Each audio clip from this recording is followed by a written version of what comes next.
আসসালামু আলাইকুম। আশা করি পরিবার পরিজন নিয়ে ভালো আছেন এবং সুস্থ আছেন।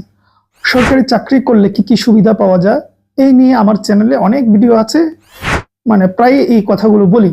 তবে আজকে মানে চাকরি করা অবস্থার কি কি সুবিধার থেকে চাকরি শেষ হওয়ার পর আপনি যখন অবসরে যাবেন তখন কি কি সুবিধা পাবেন সেই বিষয়গুলো নিয়ে না হয় আজকে একটু কথা বলি। আশা করি ভালো লাগবে। পুরো ভিডিও দেখবেন, ভালো লাগলে চ্যানেলটি সাবস্ক্রাইব করে দিবেন, পেজ থেকে দেখলে পেজটি ফলো দিয়ে দিবেন। আসুন মূল কথা আসি। আপনি যখন চাকরি থেকে অবসরে যাবেন তখন যে কয়েকটা সুবিধা পাবেন তার মধ্যে একটি হচ্ছে জিপিএফ ফান্ড। আচ্ছা, এটা কি? এটা হচ্ছে আপনি যখন চাকরিতে প্রবেশ করবেন 2 বছর হওয়ার পর আপনার বেসিক থেকে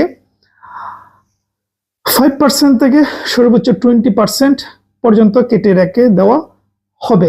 এই টাকা আপনি যখন অবসরে যাবেন তখন ওই ফান্ড থেকে দিয়ে দেওয়া হবে। আচ্ছা, আপনি অবসরে যাওয়ার আগেও নিতে পারবেন, ঠিক আছে, কিন্তু অবসরে পরে গেলে আপনাকে ওই টাকার সাথে 11% মুনাফা সহ আপনাকে এই টাকা দিয়ে দেওয়া হবে।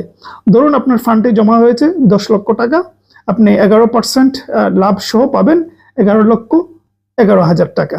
2 নম্বর সুবিধা পাবেন লাভ গ্রান্ট সুবিধা। এটা হলো অনেকটা আপনার ছুটিকে টাকায় রূপান্তরিত করা, অর্থাৎ সরকারি যে ছুটি আছে, সরকারি যে বন্ধ আছে, এগুলোর বাহিরেও আপনার অর্জিত কিছু ছুটি থাকে। আমাদের যারা চাকরিজীবী, শুক্র শনির বাইরে অনেক ছুটি থাকে, সেগুলো অনেকেই নেয় না। তো ওগুলা যখন জমা থাকবে তখন সেইটা টাকায় পরবর্তীতে রূপান্তরিত হবে আপনার অর্জিত ছুটিগুলো। সেটা কিরকম? আপনি অবসরে যাওয়ার সময় আপনার সর্বশেষ যত টাকা বেসিক হবে সেই বেসিকের সাথে 18 দিয়ে গুণ করা হবে। উদাহরণস্বরূপ ধরুন আপনার 60,000 টাকা বেসিক ছিল সর্বশেষ, সেই 60,000কে 18 দিয়ে গুণ দিলে মোটামুটি 10,80,000-এর মতন আসে। তো এইটাই আপনি চাকরির শেষে লাভ গ্রান্ট হিসাবে পেয়ে যাবেন। 3 নম্বর হচ্ছে গ্র্যাচুইটি বা এককালীন অর্থ পাবেন। সেটা কিভাবে? আপনার শেষ বেসিকের 90কে 2 দিয়ে ভাগ দিয়ে এর সাথে 230 দিয়ে গুণ করতে হবে। ধরুন আবারও বলছি, আপনার শেষ বেসিক 60,000 টাকা, তাহলে আপনি এককালীন অর্থ পাবেন 62,10,000। এই হলো মোটামুটি গ্র্যাচুইটি, এককালীন অর্থ পাওয়ার একটা সহজ হিসেব। 4 নম্বর হচ্ছে পেনশন সুবিধা। সরকারি চাকরি এটা হচ্ছে একটা বিশাল সুবিধা, অর্থাৎ আপনি অবসরে যাওয়ার পরও সরকার আপনাকে ওন করবে।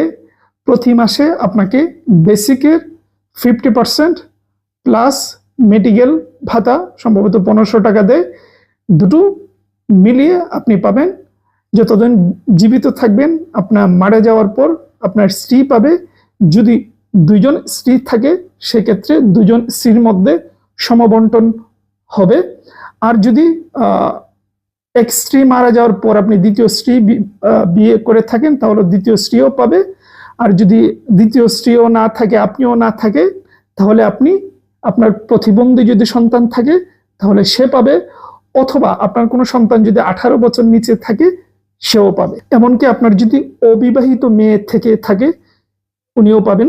মোটমাট পরিবারের প্রথম কাতারে যারা আছে মোটামুটি সবাই চলে আসে এই পেনশনের আওতায়।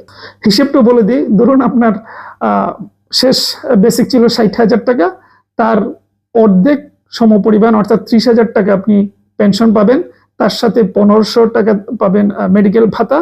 কিন্তু যদি আপনার বয়স 65-র উপরে হয়ে থাকে সেক্ষেত্রে ওই 1500 টাকার এটা হয়ে যাবে 2500 টাকা মেডিকেল ভাতা।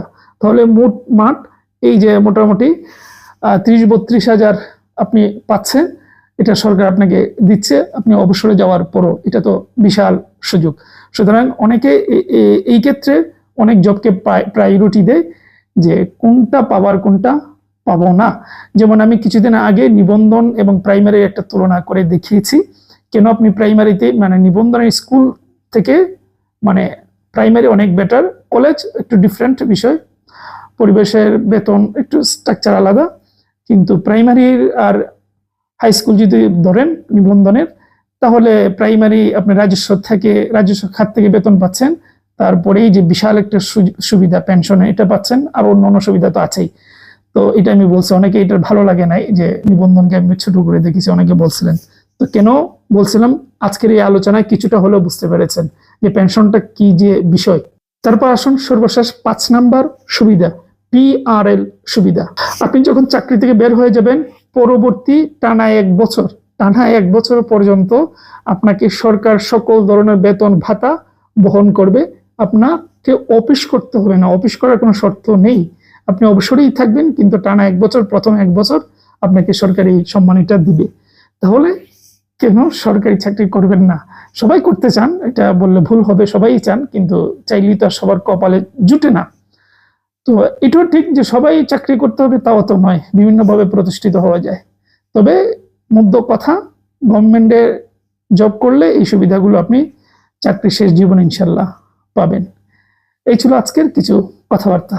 ভালো থাকবেন, সুস্থ থাকবেন।